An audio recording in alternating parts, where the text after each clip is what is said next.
We're really excited to launch this NIBA webinar series. We really see this as a value add for the membership. And unlike some webinar series where it's mainly a presenter talking at you, we would really like this to be interactive as much as possible. And so we have enabled everyone on the line to talk. If you want to use video, it is optional, but we would, encourage you to do so. We really want this to be an interactive webinar series. We've tried to identify topics that are relevant to the membership and timely. Some other topics that have come to us in addition to human resources include safety, business development, technical aspects of belting. We really encourage you to send us your feedback. There will be a post-event webinar survey at the end of the meeting where you can enter in other topics that may be of interest. And our idea is that each of these webinars will be around 30 minutes with question and answer. So today's meeting is on Zoom. Hopefully people have used Zoom before. It's pretty easy to mute and unmute. I did hear a couple people, but once again, can everybody hear me? And would anyone like to kind of say hello to test out the line? Hello, Michael. This is Pedro. Michael Kowinski. Hey, what's going on, buddy? Hey, Mike. Hey, Brian. Hi, this is Mary from ASCO. Hey, Mary. Hi, Mary. Hello. Hi. Awesome.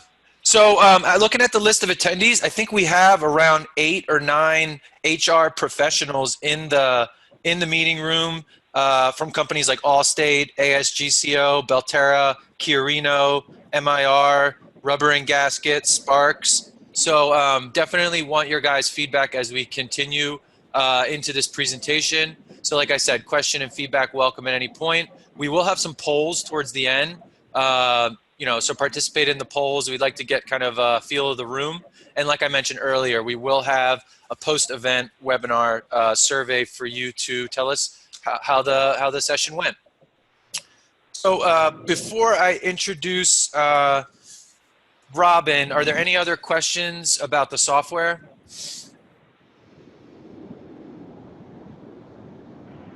Nope. Awesome. I'm good. Okay, so we're really excited to have Robin Wood from BeltService kind of lead our discussion today. Robin is the Human Resources Manager for BeltService Corporation. Robin joined BeltService in January 2015, bringing experience from both professional services and manufacturing corporations, including labor relations, workers' compensation, safety compliance, and OSHA. Robin has over 25 years of successful experience in human resources. She has broad and deep experience in all facets of HR and has worked with companies in various fields such as manufacturing, HR consulting, healthcare, nonprofits, real estate, and mechanical contracting. She's a graduate of University of Missouri Columbia, with a Bachelor of Science and a major in behavioral sciences. She's a certified senior professional in human resources and has achieved the SHRM Senior Certified Professional designation. As a current member of SHRM, she's an active member on the volunteer committee of the Greater St. Louis chapter. So Robin, without further ado, the floor is yours. Thank you very much. That sounds really impressive. She sounds like a fun gal. And she has an interesting sense of humor. No, I appreciate the audience and the time today. This is something that I talked to Michael about way back earlier in the year. For all of us who work in belting right now, where we're having challenges finding people because manufacturing isn't as attractive to new people joining the workforce.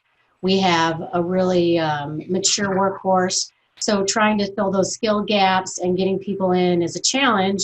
And I felt like this group would be a great group to sit around and talk about what are our biggest challenges, what are we seeing, and maybe there's something that we're doing here at BeltService that might help some of you, and maybe some of you are doing something that would help BeltService.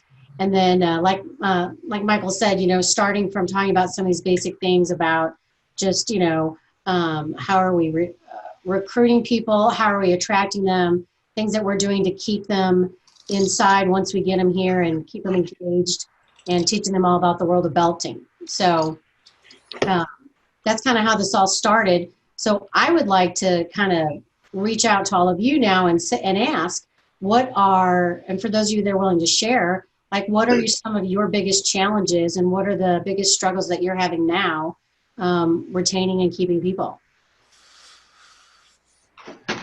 Can you hear me? I can. This is Andy Gelman with Allstate Belting. Hi, Andy. Hi, I'm the HR manager here, and what I've noticed with we just got into the installation business of the conveyor belts about a few years ago, and we acquired Deca Rubber Service. So a lot of their guys that they've had there have been there about for 10, 15, 20 years. Okay. The past few new hires though that I've had, about Gen Z or maybe millennials, about early 20s, they've come on for a couple years, and then they'll maybe find something a little bit easier, better, same pay rate, but they don't tend to stick around as long as the people that we already currently have. So it's hard to keep newer. For me, it feels like it's hard to keep a little bit of the younger crew here long term, unless you entice them very well with competitive pay and whatnot. So yeah, that is something that we face as well. It's the nature of what our work is. It's hard on their bodies. I would say probably even more so, there's a lot more challenges for those folks who do the installs, and it's getting people more excited about what they're doing.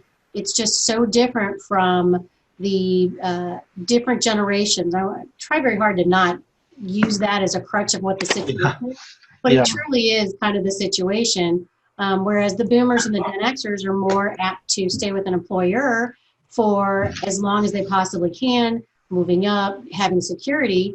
For the younger generations coming into the workplace, for them, it's not necessarily, they're not looking at their jobs for being the next 10 or 15 years.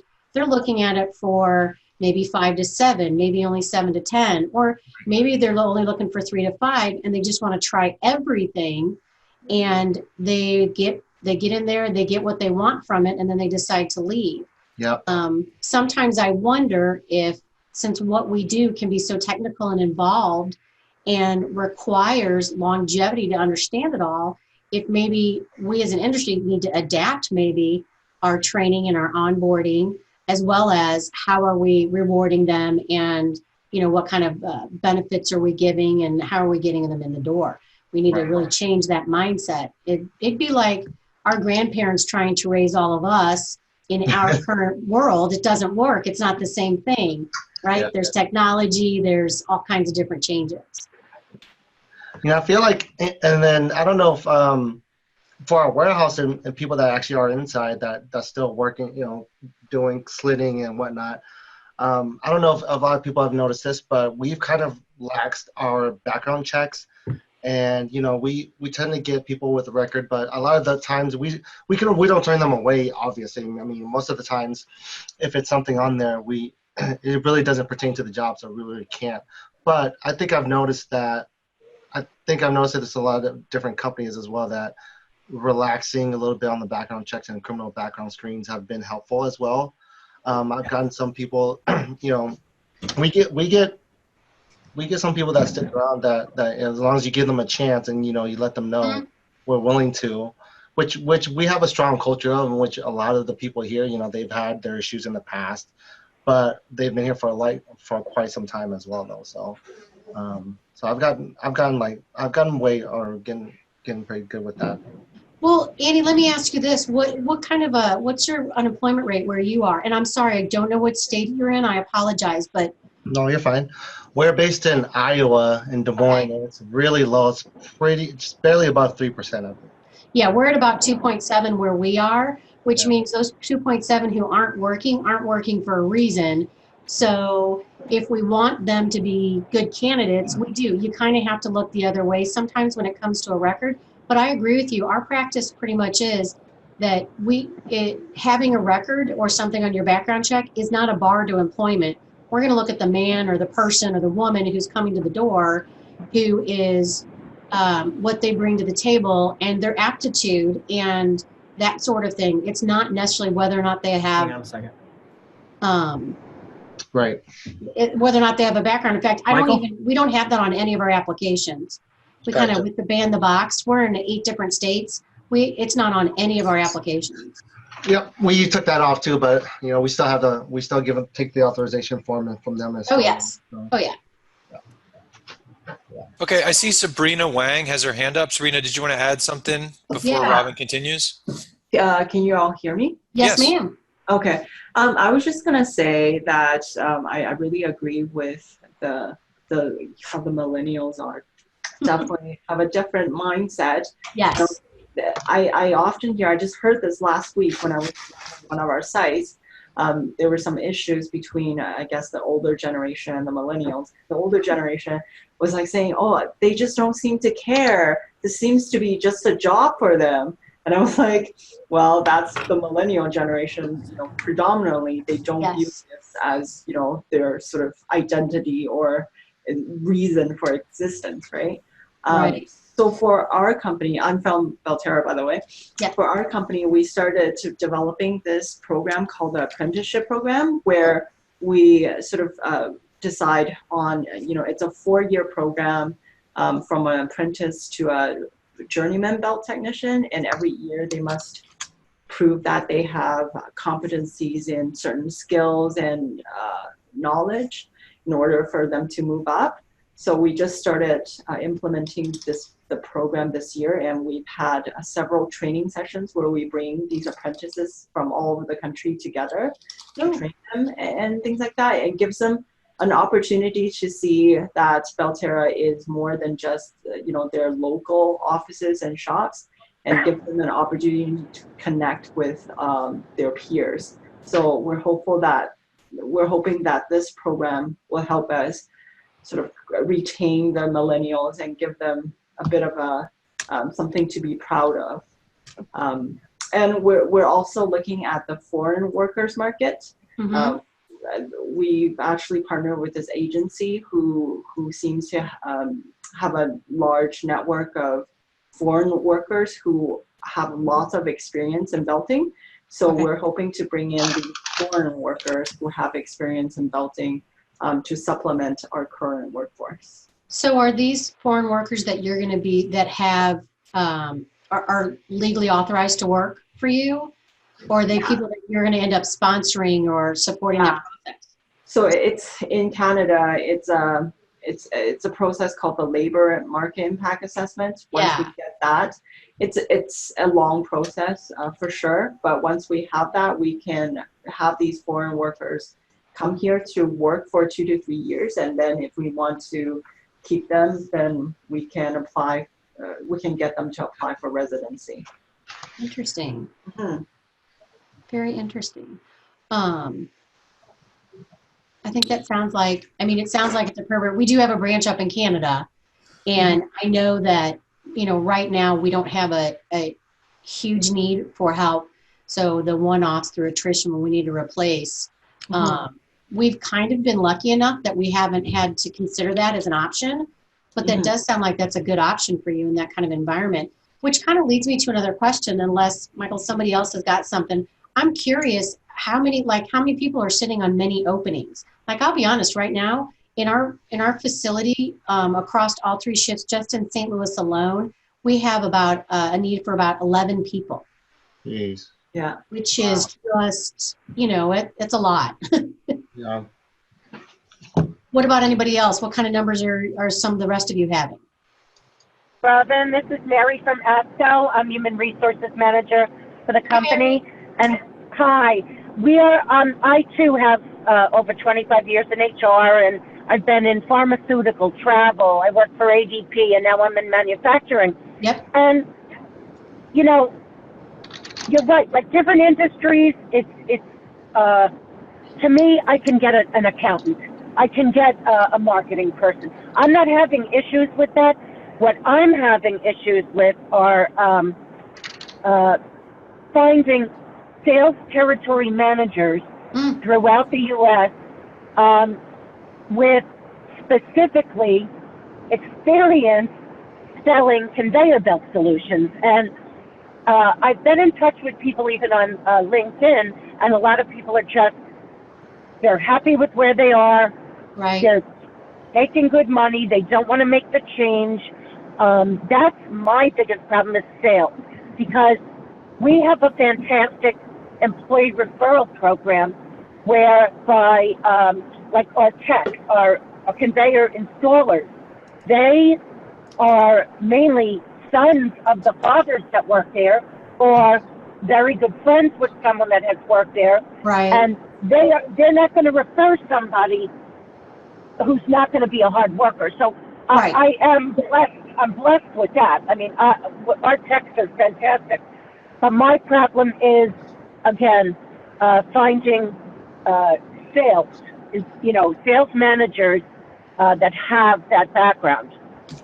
Mary, do you have any kind of, I mean, I'm assuming that you have a venue by where your current employees who aren't in those roles could apply, and like, could you grow your own sales territory manager and maybe set up an internal program? Yeah, they could, but the problem is the ones that we have approached or thought of Yeah. are not, they do not want to move. Ah, And yeah. they have to be, they have to be like, we have one in Louisville, Kentucky. We have another one in Dayton, in Columbus, in Cincinnati. I'm actually posting for one in the greater Pittsburgh area tomorrow. So, we thought of that, believe me.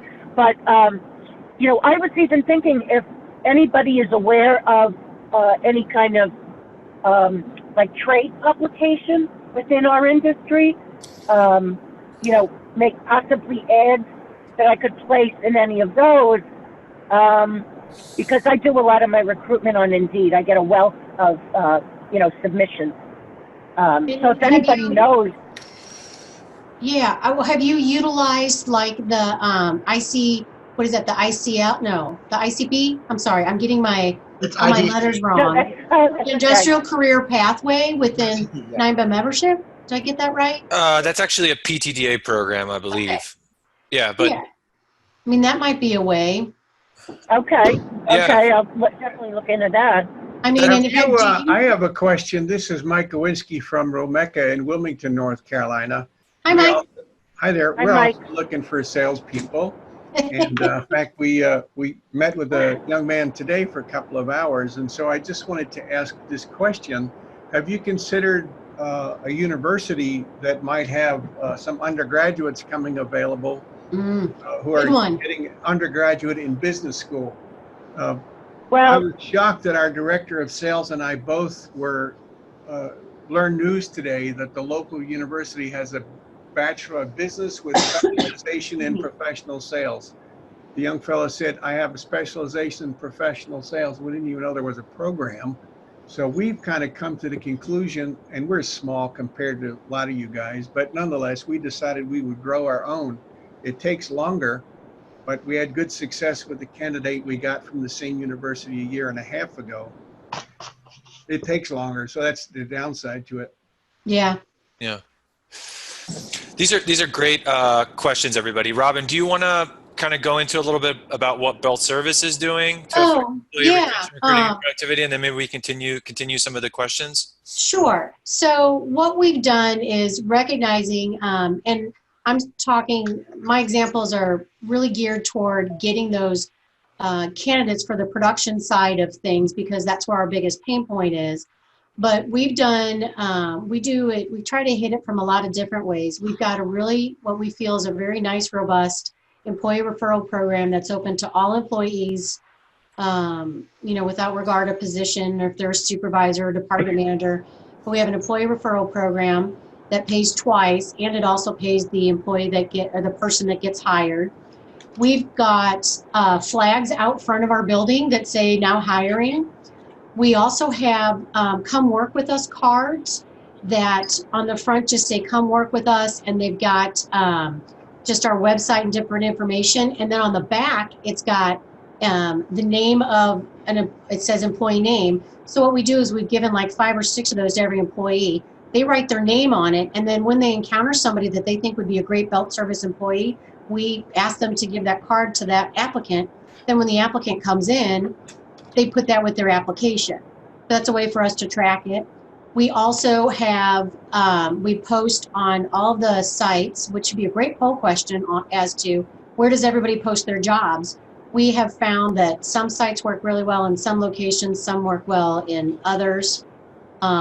We also like to, when we finally get those candidates in and we get a chance to start talking to them, poll question up. We like to interview for our core values, and we try to look for people who are going to meet our culture. They might not check all the boxes for the skill set, but we can teach that. To Mike's point about growing your own, we look for people who are going to be a good cultural fit and try to grow our own, future belters. I call them belters. And we try to, find good people, find lumps of clay and make them into great employees. But I see the poll is up. Yes, the poll is up, and it looks like based on the results, 5 people are posting to Indeed, 71%, and the others are posting to ZipRecruiter. Oh, That interesting. actually kind of surprises me. I thought maybe Me more too. people would be on LinkedIn, but perhaps that's not where the target is. Yep. Is anybody using successfully Craigslist?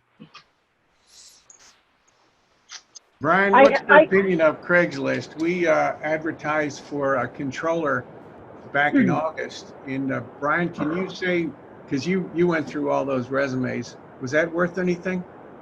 So we would use this is Brian Brablik. I'm a director of sales and marketing for Romeka Corporation. We would use Craigslist for our shop employees, and we've successfully used Craigslist for our administrative assistant positions. It seems to work out well for that. I'm not sure we would use it for our sales or our engineering or operations side, front of the house sort of stuff, but we would use it for entry level, or pardon the use of words, lower level employees for in that case. Yeah, we find it to be hit or miss. And really, Craigslist was not very useful at all when we were looking to fill our controller slot. In fact, we ended up resorting to a recruiter to fill that slot, because that was time is of the essence sort of a role. Right. This lady is our accounting and HR manager as of August, as of first week of September. Gotcha. Okay, well, and other things that we're doing is that, we're trying to be flexible with scheduling. We try to have our set hours, but if somebody comes to us and they need some sort of flexibility for a set period of time, maybe a childcare issue or something along those lines, we try to be flexible in those exceptions areas whenever we can, just to keep and continue that good camaraderie. You hit a nerve right there. This is Mike again from Romeka. Yes, Mike. That's why we lost the controller in August. He wanted to work from home one day. He was a great employee for 8 years, 2 small children, and wanted to work from home one day a week, and I couldn't offer that. And so consequently, she found the job that provides 2 days working from home a week.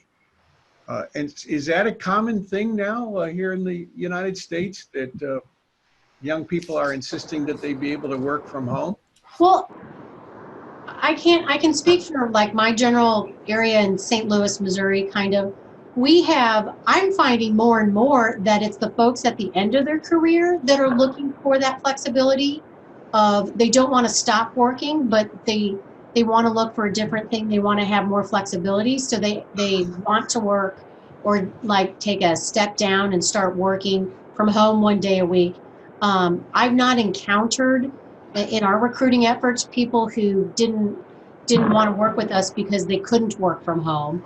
It is kind of hard when you're in that service type of position. Yeah, I where agree. You need to be, it's like the receptionist saying, can I work from home 2 days a week? No, you're a receptionist. Right. There are certain positions where it makes sense and certain positions where it doesn't. Right. Yeah. So I guess another thing on the recruiting part is, leads me to another question is, do you all or does anyone participate in job fairs within the community? I'm thinking not only to find candidates, but to get your companies out there in the community as an employer of choice. Are they successful? I do, Robin. I'm sorry? This is Mary again. I'm sorry, from ASCO Manufacturing. Yes, ma'am. I attend many job fairs, but unfortunately, it is what it is with the unemployment rate, like you were talking about. It's I kind of look at these people like, oh my God, now I know why you're not working. You know. I mean, I laugh at that, and it's okay. It's terrible. I mean, I hate to be that way, but I go, oh my God. So, so I have not. I mean, I will say maybe I'll find one or two gems. So to me, hey, it's still worth it if I'm finding one or two people that I'd be happy to hire. So for the day, to me, that's good news. But yeah, on the up and up, no, it's I just try to do my best, and you get what you get, you know. Yeah, and then tied to that, that kind of segues into like social media, like how much of us are. And I would love to hear from the other people who are in charge of recruiting, whether you're an HR person or not. But how heavily do you rely on the social media? Do you post a lot on LinkedIn? Do you post on Facebook? That sort of thing. I know one thing that we do is, and I don't know, just a little commercial for us, but if you visited our website, we recently redid it, and on our Work For Us page, we've got it full of employee testimonials. We've got, the little slide decks that move pictures around. We've got actual employees. We do a lot of LinkedIn stuff, and we internally use Yammer, which isn't outward facing, but I'm curious how many of you, or if anybody's got feedback on how much they use social media in their recruiting and then in their communications with their employees. Yeah, and I see Emily Wright from Quirino. If you're on the line, you had a comment about using LinkedIn as well as Indeed. And I know Jan from RJ is on the line as well. Looks like you use Facebook, Insta, and LinkedIn. So if either of you have any feedback, we welcome it. Yes, please. Hi, this is Emily from Quirino, and I am our Human Resources Manager. So we use Indeed for some positions, really more of your belters or belt fabricators, more of the shop roles, as well as customer service. And then LinkedIn I'm using for sales positions, customer service, more professional type roles. And that's been working pretty well for us. We don't have an official employee referral program, but we're getting a lot of referrals that way. So that's something that works well for us. But absolutely the social media presence, Facebook, you get more out of on the shop level. Right. They're not really, those guys and girls are not really on LinkedIn. No, they're not. I haven't found any production positions on candidates from LinkedIn at all. I feel like it's a know your audience and know your demographic away. Yes. I kind of recruit exactly the same way. If I need a skilled labor or unskilled labor, I go to Indeed just to post something. And then any kind of the administrative or professional, I'll use our ZipRecruiter. Yeah. LinkedIn. So it really is, I feel like, a know your audience. It is. And the nice thing about it is that, they all come at a different price point. And you have the ability to, move the dial on what your spend is on LinkedIn, and you can do the same with Indeed. And the other nice thing about Indeed is that even if you don't purposely go out there and place an ad on their site, them being a meta site, they're still going to go and grab your stuff anyway if it's updated on your website. Assuming that everyone is putting all their openings on their websites under their career pages. I'm assuming everybody's doing that. But one tool on Indeed which has been working really great for me to pull candidates, but haven't been able to actually hire. But their resume search tool is probably the best I've used out of every website that I've had. Yeah, they're constantly changing their platform. Yeah, it seems like they get a lot of people to update their information, because I've even, when I search in there for belting, I've even have employees here that updated their information, which I don't know if it was a good thing or bad, but I don't know if there's a way. I wonder if there's some kind of program where they're enticing people to update their resume information on there, because it seems like it's updated pretty heavily. Well, I would say, considering how much they're reaching out to us as employers to optimize our pages and add on things, my guess is that they probably reach out to those candidates too. Yep. Talk to them about updating their resumes and getting more visibility. Yeah. Hey, Robin, do you want to talk a little bit about this quote on the screen about culture and values and selling that to young people? And then I'm also conscious of time. We got a couple other good questions from the chat that maybe we can jump into after. Okay, I will just talk on this. So one thing, because we have become so stranglehold, you know, we're on a stranglehold because of low unemployment, and, you know, what we do is we are working on being an employer of choice, and we are working on our culture that supports our core values.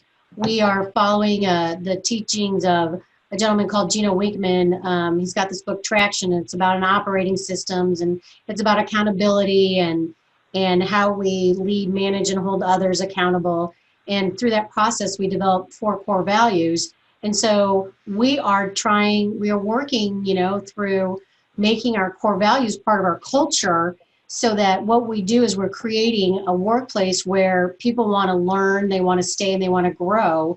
And if from the inside out, you've got a good environment, you've got good culture, people will gravitate you as an employer of choice. And as we all know, and I would say all the HR people here probably know, you know, culture isn't like a switch or radio button that you select and it automatically happens. You grow it and you develop it. But by doing that, you've got that great visibility, and people are like, I want to work there. I've heard about this company. They do this, they do that. So we do that in our interviewing. I've got it. If you go to our website, I like how our core values listed on every job posting. And we ask the different kinds of behavioral questions around them. And we hope it works. It's things that we're starting to really push through now. So that's something that we're trying to do. 11 openings is a lot of openings to try to manage in 2.7% unemployment. And so if we can't get the, you know, if we can't find them and bring them in, we just want to attract them somehow. And we feel doing it this way will help. Robin, Yes. to piggyback on that, Brian Vrablick had a question, and I know culture is important for young people, but Yes. how do you feel about benefits versus straight salary pay? For instance, they have young people on their staff that don't sign up for the 401k or health benefits, even though they are quite good for the company their size. Have you seen a trend where there's more pay, less benefits, or vice versa? I have not in my area, and I have not seen that at all. But I'd be curious to hear a little bit more. Brian, if you would unmute, and I would kind of love to hear your thoughts about that. I've not had anybody say that they don't want those benefits. Most of them, those are the things they ask about. They want to know, when can they enroll in the 401k? Yeah, so our challenge, it's both on the young person side and on the experience side also, where, if I'll start with the young people, like, we literally have people in our organization that are not signed up for our 401k, even though we match dollar for dollar up to 4%. Nice. Plus, we have profit sharing. Any year that we're profitable, we have profit sharing. And that money goes direct into your 401k. It's like free money. Right. And it's 100% vested. And yeah, you're not eligible for 12 months, but at 12 months, you're 100% vested, which is a great deal. And yep. It's not necessarily maybe it is our role as leaders and managers to convince people to take advantage of these benefits, but that's another story. The question more revolves around, is there a trend with young people saying, well, I'm not really interested in the benefits, particularly health benefits, because, well, I'm healthy and I don't really care, so pay me. And if you're not going to pay me, I'll go somewhere else. And likewise, on the experience side, one of the things that we're running into is that we're not big enough, and we're not big enough to pay, like for our salespeople, when we put an ad out for a salesperson, like a regional manager, we see these regional managers coming back with resumes with 10 or 15 years experience, and you say, like, okay, you look expensive on paper. How much do you make? Well, I make 130 base. I make 140 base. Like, where? When can I start that job? You know? Like, I want to do that. But Well, we see not that a everybody's lot. telling the truth, though. You know, you got to take some of those with a grain of salt. People round up a lot. When we tell people what we can pay, but we say, look, our benefits package is, 40% of your salary effectively. Like, I see that as a manager of the company, I see that on the bottom line, right? I'm like, man, Right. everybody in our group that we pay all these benefits for, that's expensive. That's an expensive thing. And we're happy to provide those benefits. I'm just wondering if people just don't give a damn about it because they're like, pay me. I don't care. Pay me. Well, you also have to consider, though, those younger people are probably still on their parents' insurance. That was the case with one person. Yeah, well, I haven't seen that, but I think that's really interesting. Has anyone else seen that? Brian, where are you? We live in Wilmington, North Carolina. Yeah, and North it looks like Carolina? Stephanie Weeks said that she's had some young people who've declined health benefits too. And Emily Yeah. asked the question, does anyone have auto enrollment or auto increase? We do on our 401k. It's auto enroll after 30 days. The employee starts contributing at 4%. And then they have the opportunity to increase that or decrease that at that time. Then after a year's service, we match 100% of the first 4%. And we do also do, when we're profitable, profit sharing contribution to a retirement plan. With going back to, about the younger generation, about what they want nowadays. Yeah. I don't care. I don't care to disclose, but I'm 32, and a lot of my friends, they've been in the corporate world right now, but a lot of their employers, they're really flexible now. So that is one thing that is really driving them to work. One of my friends, she had a very high level position at a printing company, but she chose to move to a more relaxed company just because of the stress level, and going to be able to have the flexibility. They have, like a beer cart going around their freaking offices and stuff. Yeah, but what kind of companies are these? We are manufacturers. People need to be on the floor producing belts. I mean, that's the problem. Well, not the problem. That's our life. Yes. Oh, I know. But then there's that part, but then there's the instant gratification with younger employees nowadays. They don't want to wait a year or two to be vested. They want to see their dollars come in right now. I went to our captive group for health insurance just a couple months ago, and there was one story which was kind of incredible where they shot out a wellness initiative where if you got a screening done, you'll get lower premiums throughout the whole year, which they got like maybe 30-40% participation. Mm-hmm. But when they changed it to a gift card for $30 instantly, their acceptance rate jumped up because of that instant gratification. So there's just certain things that with the new generation nowadays, they like to have that instant gratification. They want to see if there's any kind of student loan payback and stuff like that. That is stuff that they are looking for out there, and it's just nice to have. I mean, you won't have a lot of utilization because you won't have too many new employees have that, but even being able to offer that would be something that does pull younger people. A good idea. Yeah.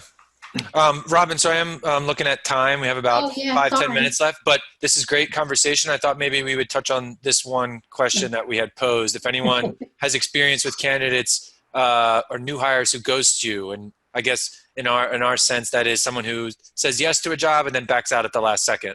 Or it's someone who will go through the paperwork and then not show up to start, or they go to the car at lunch and never come back. I've had that with our temp jobs. I've never had that with people that we hire on full time, but we get that quite a bit with people that we bring in from temp agencies, though. What about anybody else? I've gotten it where someone confirms, we schedule an interview and someone confirms, and then they Mhm. just don't show up to the interview. So frustrating. So it happens. We've had people who show up for a couple of days and then they ghost you. But I don't think we've had ones where they straight up didn't show up even on the first day. Yeah. I think the frustrating thing for all of us is it's like, why wouldn't you at least like call or send an email that say that you want to back out or something?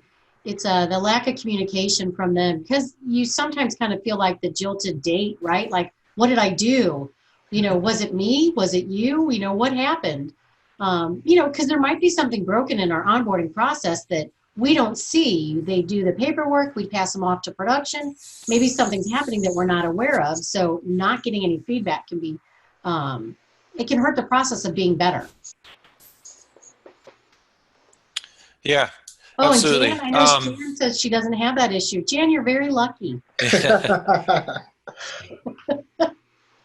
So let's kind of open it up, Robin. I mean, if anyone has to take any final questions, here are some questions that were submitted by attendees before the meeting. I particularly like the third one around, do your employees get involved in wellness programs as part of like the benefits package? Maybe we can start with that one, Robin. Are you guys doing anything with wellness programs at BeltService? We do not have anything formally for this year, but next year we're going to roll out during open enrollment. Our plan starts 1/1. We're going to provide incentives like an on-the-spot, instant kind of gratification gift card to everyone who goes and gets their preventative health wellness checkup. So long as they're doing their well women or well men exams, we're going to be able to pull a report, and then those folks are going to get a gift card as a reward for doing what they're supposed to do. Can I ask you an accounting question about that? Yeah. Do you account for that in part of their gross pay, or goes up for them? We're getting that. We're going to get that worked out. The idea is that the employee is going to get the benefit of whatever the gift card is. Sure. So if it's a matter of, we're going to treat it as a de minimis, or if we have to round up, we're going to account for it. Okay. Thank you. Yes. How do you handle, let's say, an employee that works for you, but they have insurance through their spouse or their parents? How will you monitor, or will they be eligible for that wellness incentive? No, the wellness incentive is going to be set up, since it's our initial or inaugural time. It's going to be for the employees on the plan. Same with us. That's the only way we can get the reporting right now.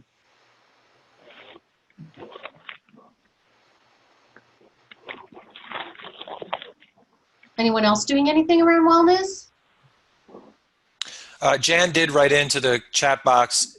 She says her employees love that. They offer a program with Fitbits from their insurance provider and offer full membership to a gym nearby. Wow. Nice, Jan. Maybe that's why people are not ghosting on her. Maybe that's what it is. Wait, Jan, which company are you from? Oh, you're from Tricon. Okay. Yep. We had a program that through Aetna level funded plans. So it's kind of a mixture on a self-funded insurance plan. They gave a free Apple Watch to our participants. So if you're with Aetna or something level funded, that could be something to look into. Yeah. Yeah, those watches are big now. They are. So I'll say one thing from a NIBA perspective. I know this is a little early in the game, but we are looking at, from association perspective, if it's possible to offer health insurance from our association point of view, mainly for smaller employers and independent contractors. There's a lot of like state by state legislation on that, but I just want to let everybody know that that's something that we could potentially offer to smaller companies through NIBA in the future. But are there any other questions that anybody has? Any last thoughts or ideas that you want to get across before we close today's session? And I will say, it does sound like, maybe we can piggyback and do a couple HR topics in the future as well. So if anyone has ideas on specific things we can cover in a future webinar, please share. Well, I just want to say it's Mary again from ASCO. This was very helpful, and I feel like I'm not by myself now with, in regards to recruitment and things of that nature. So I would love to have other HR topics as well. Well, and Mary, you know what? You are not alone. And I'm sure my contact information can be shared. I'm more than willing to chat through anything. If you want to bounce something off of me, or if you want to ask about anything, I'm more than willing to help and share. I know I would love that. Belting is a small community, and we try to not step on each other's toes. But right, and I respect that. But I also think that we all need to also help lift each other up when we get into these tough times like this, as much as possible. True. So I'm Very here if true. anybody wants any help. Thank you. Sure.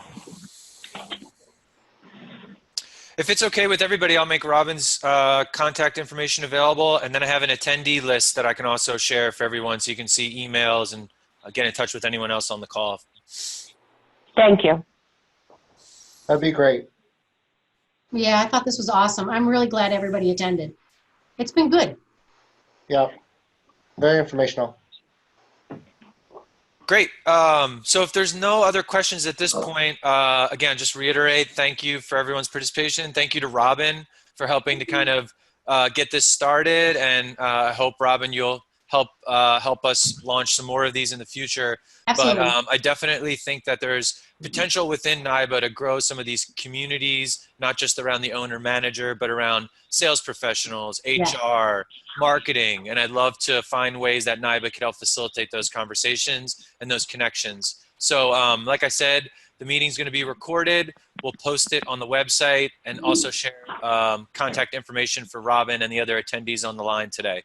Robin, any last words? No, but just to reiterate, you guys are not alone. I think we're all in the same boat, and I'm very thankful that Michael took my call the first time I reached out to him and wanted to talk to him about how we can get something like this going, and I am very glad at those of you who participated. And no one is alone. We're all in this together, everybody. We are. I'd like to make sure that I convey that. I like to work that in whenever I can. Well, that's what we're here for, build community. So that's awesome. And I think that'll be it for today. So everyone enjoy the rest of your night. We'll close the session, and more information coming from us soon. But appreciate everyone's time. Thank you, Michael. Thank you. Thank you. Thank you. Thank you.